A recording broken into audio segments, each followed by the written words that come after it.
Good morning students. Today we are going to start our worksheet 6 of chapter 8 triangle and its properties.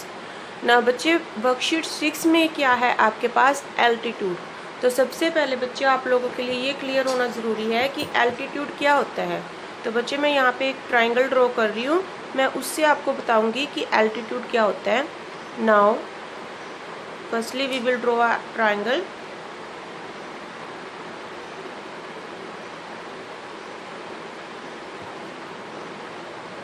ये students here I have drawn the triangle, ये हमारी triangle है। तो अब बच्चे altitude क्या होता है। Altitude is a line segment from a vertex to the triangle perpendicular to the opposite side. तो हमारे पास बच्चे एल्टीट्यूड क्या होता है। एल्टीट्यूड वर्टेक्स से लेकर एक लाइन सेगमेंट होती है जो कि सामने वाली लाइन पे क्या होती है, परपेंडिकुलर होती है। वर्टेक्स से एक लाइन ड्रॉ करूंगी यहाँ से, और ऐसे ड्रॉ करूंगी एक लाइन की जो सामने वाली लाइन पे, ये सामने वाली लाइन है ना, इस पे क्या हो, परपेंडिकुलर हो। Okay, again I am repeating बच्चे, altitude is a line segment from the vertex of a triangle perpendicular to opposite side. तो इसे altitude is a line segment from the vertex of a triangle perpendicular to the opposite side. जो altitude होता है एक line segment होती है जो कि वर्टेक्स से शुरू होती है और सामने वाली लाइन पे क्या होती है, परपेंडिकुलर होती है, 90 डिग्री का एंगल बनाती है। इसी तरह से अगर मैं यहाँ पे देखूँ तो अब ये हमने एक वर्टेक्स से लिया था, अब हम दूसरे वर्टेक्स से ड्रॉ कर रहे हैं। तो ये हमारा हो गया एल्टीट्यूड। आपने ये ध्यान देना है बच्चे कि ये वर्टेक्स से शुरू होगी और सामने वाली लाइन पे क्या होगी, परपेंडिकुलर 90 डिग्री का एंगल बनाएगी। इसी तरह से बच्चे यहाँ से अब थर्ड वर्टेक्स से मैं ड्रॉ करूँगी तो ये वर्टेक्स से शुरू होगी और सामने वाली लाइन पे क्या करेगी, 90 डिग्री का एंगल बनाएगी। जहाँ से शुरू होगी और सामने वाली लाइन पे 90 डिग्री का एंगल बनाएगी। तो बच्चे अब आप देख रहे हो कितने एल्टीट्यूड्स हो गए, 3 एल्टीट्यूड्स हो गए। और ये तीनों एल्टीट्यूड कहाँ पे मीट कर रहे हैं, इस पॉइंट पे। तो इस पॉइंट को हम बोलते हैं ऑर्थो सेंटर। जहाँ पे तीनों एल्टीट्यूड मीट करते हैं उस पॉइंट को हम क्या बोलते हैं, ऑर्थो सेंटर। ओके, तो बच्चे यह आपका टॉपिक था कि एन एल्टीट्यूड की फर्स्ट ऑफ ऑल डेफिनेशन क्या थी। It is a line segment from the vertex perpendicular to opposite side. It is a line segment from the vertex perpendicular to the opposite side. Our triangle has 3 altitude and at which point, जिस point पे तीनों altitude मिलते हैं उस point को हम कहते हैं ऑर्थो सेंटर। ओके, तो बच्चे अब आपने को मैंने एक चीज़ और बताई थी कि जब हम कोई इक्विलेटरल ट्रायंगल लेते हैं, मीडियन के केस में बताया था ना, मीडियन के केस में जब बताया था कि जब इक्विलेटरल ट्रायंगल लेते हैं तो उसके तीनों मीडियन क्या होते हैं, इक्वल होते हैं। इसी तरह से जब हम इक्विलेटरल ट्रायंगल लेते हैं तो उसके ऑल जो एल्टीट्यूड होते हैं, सारे एल्टीट्यूड्स आर इक्वल। अब देखो इक्विलेटरल ट्रायंगल की तीनों साइड्स इक्वल होती हैं तो इसके मतलब उसके सारे एल्टीट्यूड भी क्या होते हैं, इक्वल।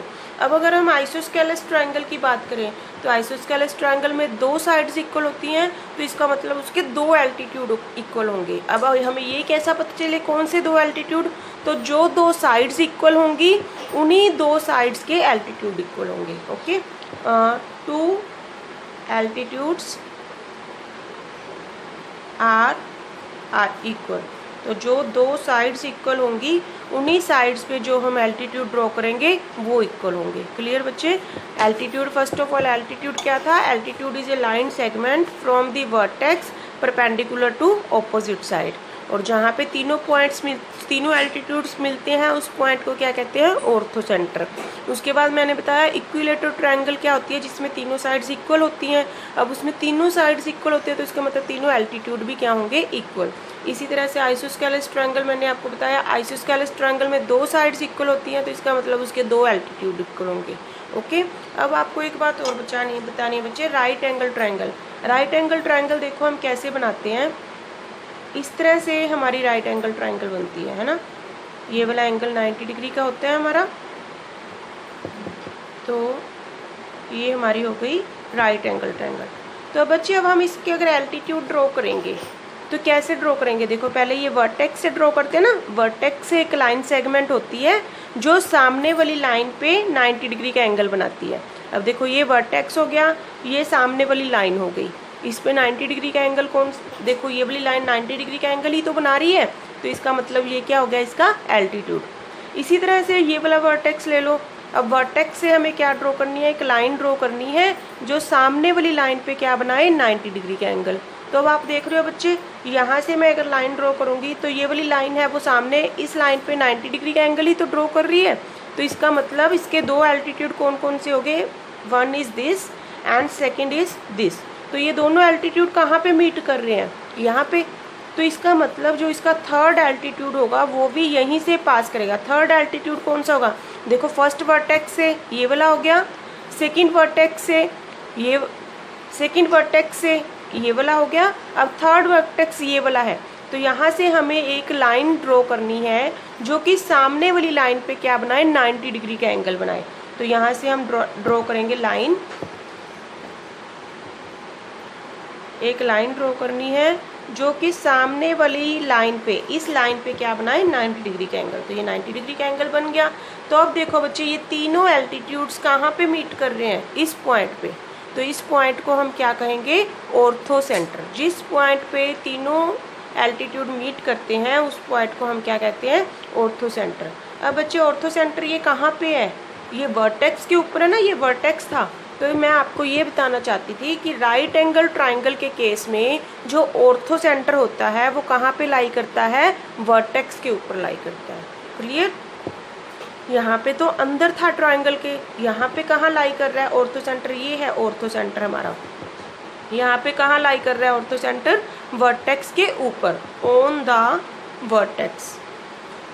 क्लियर बच्चे? मैं फटाफट सारा कंसेप्ट फिर से रिपीट कर देती हूँ।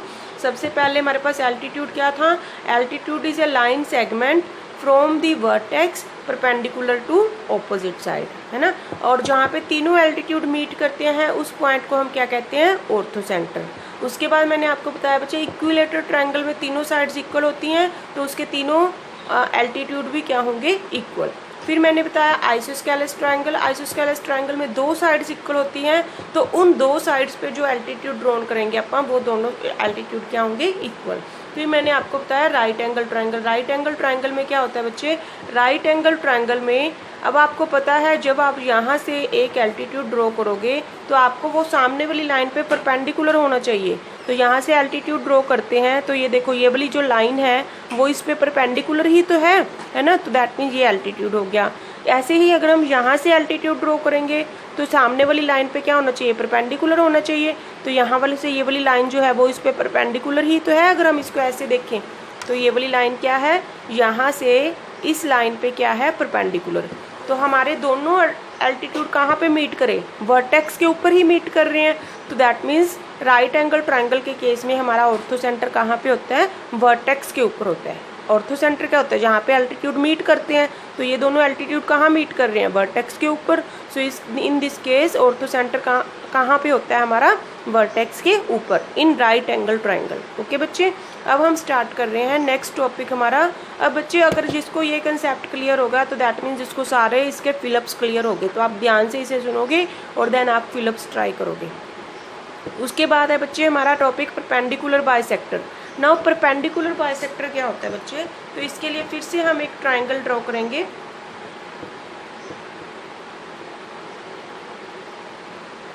ये मैंने एक ट्रायंगल ड्रॉ की,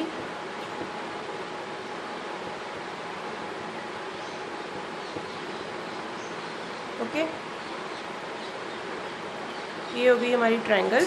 तो अब हमें ड्रॉ करने हैं परपेंडिकुलर बाइसेक्टर्स। परपेंडिकुलर बाइसेक्टर, इसके नेम से ही क्लियर है बेटे, बाइसेक्टर का मीनिंग होता है टू इक्वल पार्ट्स करना। किसी भी लाइन के टू इक्वल पार्ट्स कर देना। सपोज अब यहाँ पे है इस लाइन का मिड पॉइंट, ये भी इक्वल, ये दोनों पार्ट्स क्या है, इक्वल। मैंने यहाँ पे ये निशान लगा दिया ना। तो अब अगर हम यहाँ पे एक 90 डिग्री का एंगल बना दें, ये मैंने बना दिया 90 डिग्री का एंगल, ओके। तो ये वाली देखो बच्चे, ये वाली जो लाइन है वो इस लाइन को बाइसेक्ट भी कर रही है और ये वाली लाइन है वो इसके ऊपर परपेंडिकुलर भी है। तो इस लाइन को हम क्या कहेंगे, परपेंडिकुलर बाइसेक्टर। क्लियर बच्चे, यहाँ पे देखो ये हमारी जो साइड है, इस साइड को ये वाली लाइन 2 इक्वल पार्ट्स में कट कर रही है। ये वाला पार्ट और ये वाला पार्ट दोनों इक्वल है, और ये वाली जो लाइन है वो इस साइड के ऊपर परपेंडिकुलर भी है ना। दो चीज़ें हैं, ये वाली लाइन बाइसेक्ट भी कर रही है साइड को, और ये वाली लाइन परपेंडिकुलर भी है साइड के ऊपर। तो इसलिए हम इस लाइन को क्या कहते हैं, परपेंडिकुलर बाइसेक्टर। ओके, तो अब मैं डेफिनेशन रीड कर रही हूँ। The perpendicular bisector of a side of a triangle is the line, एक लाइन होती है दैट बाइसेक्ट द साइड, जो साइड को बाइसेक्ट करती है, and is perpendicular to it, और इसके ऊपर क्या होती है, परपेंडिकुलर होती है। Once again I am repeating students, the perpendicular bisector of a side of a triangle is the line, एक लाइन होती है दैट बाइसेक्ट द साइड, जो साइड को बाइसेक्ट करती है। बाइसेक्ट मीन्स 2 इक्वल पार्ट्स में डिवाइड करती है, and is perpendicular to it, और इसके ऊपर क्या होती है, परपेंडिकुलर भी होती है। ओके, तो बच्चे जैसे यहाँ पे देखें हम, यहाँ पे हमारे पास ये तो इस साइड के था परपेंडिकुलर बाइसेक्टर, अब इस साइड का भी होगा परपेंडिकुलर बाइसेक्टर। तो हम यहाँ से क्या करते हैं, एक परपेंडिकुलर ड्रॉ करेंगे जो कि इसे क्या करे, बाइसेक्ट भी करे और इस पे परपेंडिकुलर भी हो। तो ये देखो, ये मैंने एक लाइन ड्रॉ कर ली जो कि इस पे क्या है, बाइसेक्ट भी कर रही है और 2 इक्वल पार्ट्स में भी डिवाइड कर रही है, और इसके ऊपर परपेंडिकुलर भी है। ऐसी तरह से इस साइड के ऊपर लेंगे, तो इस साइड के ऊपर सपोज कर लो ये है मिड पॉइंट, तो ये हमारे पास क्या होगी, लाइन हो गई एक, ये लाइन हो गई एक जो कि इसके ऊपर परपेंडिकुलर भी है और इसको 2 इक्वल पार्ट्स में डिवाइड भी कर रही है। तो जिस पॉइंट पे ये तीनों परपेंडिकुलर मीट करेंगे, जिस पॉइंट पे ये तीनों परपेंडिकुलर मीट करेंगे, उस पॉइंट को हम कहते हैं बच्चे सर्कम सेंटर। इस पॉइंट को हम क्या कहते हैं, सर्कम सेंटर। क्लियर हुआ बच्चे। एल्टीट्यूड के केस में हम उसे क्या कहते थे, ऑर्थो सेंटर, बट यहाँ पे परपेंडिकुलर बाइसेक्टर के केस में हम इसे क्या कहेंगे, सर्कम सेंटर। ओके बच्चे, तो यहाँ पे हमने क्या किया, the perpendicular bisector of a side of a triangle is the line that bisect the side and is perpendicular to it. Perpendicular bisector of a side of a triangle is a line that bisects the side and is perpendicular to it, और इसके ऊपर क्या होती है, perpendicular. Clear हुआ अभी। अब इसके बाद बच्चे हम कर रहे हैं, यहाँ पे मैं फिर से आपको एक राइट एंगल ट्राइंगल का केस बताती हूँ बच्चे। राइट एंगल ट्राइंगल के केस में कहाँ पे होगा आपका जो और सर्कम सेंटर है। ओके, तो अब देखो बच्चे, राइट एंगल ट्राइंगल हमने ये इस तरह से ड्रॉ की। इस केस में आपका सर्कम सेंटर कहाँ पे होगा, देखो पहले मैं इस लाइन पे परपेंडिकुलर बाइसेक्टर ड्रॉ करती हूँ। परपेंडिकुलर बाइसेक्टर क्या होता है, जो कि साइड को बाइसेक्ट करता है और उस पर क्या होता है, परपेंडिकुलर भी होता है। तो इस तरह से मैं यहाँ पे आपका ड्रॉ करती हूँ। ओके, अब यहाँ से ये तो इस साइड का हो गया परपेंडिकुलर बाइसेक्टर। अब मैं इस साइड का परपेंडिकुलर बाइसेक्टर ड्रॉ करूँगी, तो वो कहाँ से ड्रॉ करूँगी, मिड पॉइंट में से, और क्या होगा, वो परपेंडिकुलर होगा। ये बच्चे अगर आप प्रॉपर वे में 90 डिग्री का एंगल बनाओगे ना, तो आपकी साइड से ये बिल्कुल सही आएंगी। ओके, तो ये 2 इक्वल पार्ट्स में डिवाइड करेगा। और अब देखो मैं थर्ड साइड का परपेंडिकुलर, थर्ड साइड कौन सी है, ये वाली, इसका परपेंडिकुलर बाइसेक्टर ड्रॉ कर रही हूँ। तो इसका परपेंडिकुलर बाइसेक्टर क्या होगा बेटे, एक तो मिड पॉइंट में से जाएगा और एक उसके ऊपर क्या होगा, परपेंडिकुलर होगा। ये हो गया इसका perpendicular bisector.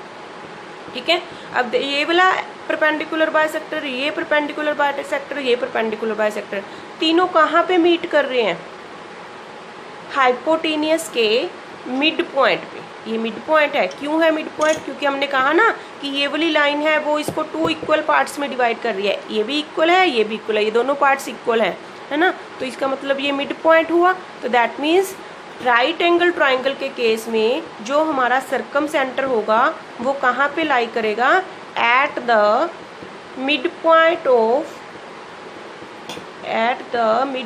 Of hypotenuse, hypotenuse के मिड पॉइंट पे लाई करेगा। क्लियर बच्चे। तो ये था आपका परपेंडिकुलर बाइसेक्टर का टॉपिक। मैं जल्दी से एक बार रिपीट कर देती हूँ। परपेंडिकुलर बाइसेक्टर क्या होता है बच्चे? परपेंडिकुलर बाइसेक्टर के होता है perpendicular bisector of a side of a triangle is a line.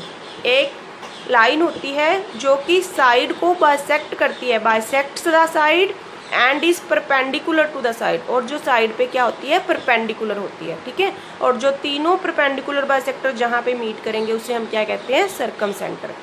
सीधी सी भाषा में बता रही हूँ बेटे, परपेंडिकुलर बाइसेक्टर क्या होते हैं? एक साइड लेंगे, उसका मिड पॉइंट लेंगे और उस पर 90 डिग्री का एंगल ड्रॉ कर देंगे, तो ये होगा perpendicular bisector. Okay, mid point इसलिए क्योंकि तभी तो ये दो इक्वल पार्ट्स बनेंगे, और परपेंडिकुलर इसलिए तभी तो ये भी 90 डिग्री का एंगल बनाएगा, है ना। तो इसलिए हमारे पास परपेंडिकुलर बाइसेक्टर क्या हुआ? एक लाइन के मिड पॉइंट में से एक आपको लाइन ड्रॉ करनी है जो कि उस साइड पे परपेंडिकुलर हो। क्लियर? तो ये मैंने आपके दो टॉपिक कवर करवा दिए बच्चे। पहले कल मैंने आपको मीडियन करवाया था, तो मीडियन का रिवाइज कर लेते हैं। मीडियन क्या होता है? Median is a line segment from the vertex to the mid point of opposite side. मैं जल्दी से आपको तीनों चीज़ें एक रफ पेज पे बता देती हूँ। तो यहाँ पे देखो बच्चे, मीडियन क्या था हमारे पास? एक लाइन ट्राइंगल थी, ट्राइंगल के वर्टेक्स से ऑपोजिट साइड के मिड पॉइंट को मिलती थी। ये ऑपोजिट साइड होगी ना, इसका मिड पॉइंट हो गया, तो इसको हम ज्वाइन कर देते थे, तो वो क्या बन जाता था? मीडियन। ऐसी तरह वर्टेक्स से ऑपोजिट साइड का मिड पॉइंट, ऐसे ही वर्टेक्स से ऑपोजिट साइड का मिड पॉइंट, तो इसे हम कहते हैं मीडियन। तो ये मीडियन जहाँ पे मिलते थे तीनों, उस पॉइंट को हम क्या कहते थे? सेंट्रोइड। फिर मैंने आपको बताया कि इक्विलेटरल ट्रायंगल के तीनों मीडियंस क्या होते हैं? इक्वल। फिर मैंने आपको बताया था आइसोस्केलस ट्रायंगल के दो साइड्स इक्वल होते हैं, तो उसके दो मीडियन इक्वल होते हैं। फिर मैंने आपको बताया था कि जो सेंट्रोइड होता है वो इस मीडियन को 2:1 में डिवाइड करता है ना। तो ये था मीडियन का। अब उसके बाद मैंने आपको बताया आज एल्टीट्यूड। तो एल्टीट्यूड क्या होता है बच्चे? एल्टीट्यूड क्या होता है? जब भी हम कोई साइड के मिड पॉइंट में से एक एल्टीट्यूड क्या होता है बच्चे?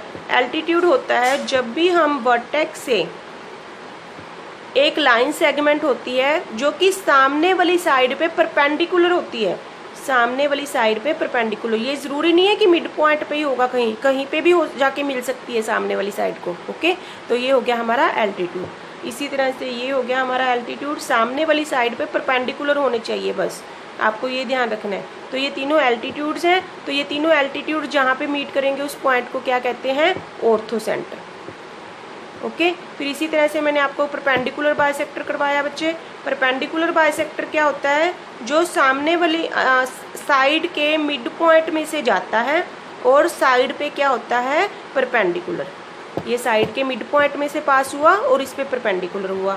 इसी तरह से यहाँ से ये मिड पॉइंट में से पास हुआ और परपेंडिकुलर हुआ। इसी तरह से ये यहाँ से मिड पॉइंट में से पास हुआ, ये मिड पॉइंट हो गया साइड का, तो और उसके पे परपेंडिकुलर हुआ। तो ये तीनों जहाँ पे जाके मिलते हैं उसे क्या कहते हैं? Circum centre. ओके, तो ये तीनों टॉपिक मैंने आपको करवाए थे। यहाँ पे मैंने आपको एक और बात बताई थी कि राइट एंगल ट्रायंगल के केस में सर्कम सेंटर कहाँ पे होता है? मिड पॉइंट पे होता है हाइपोटेनियस के। और यहाँ पे मैंने बताया था कि राइट एंगल ट्रायंगल के केस में ऑर्थो सेंटर कहाँ पे होता है? वर्टेक्स के ऊपर होता है। ओके, तो बच्चे आज आपको ये तीनों टॉपिक अच्छे से क्लियर करने हैं अपने, और तीनों वर्कशीट्स के ट्रू फॉल्स करने हैं। Okay, thank you.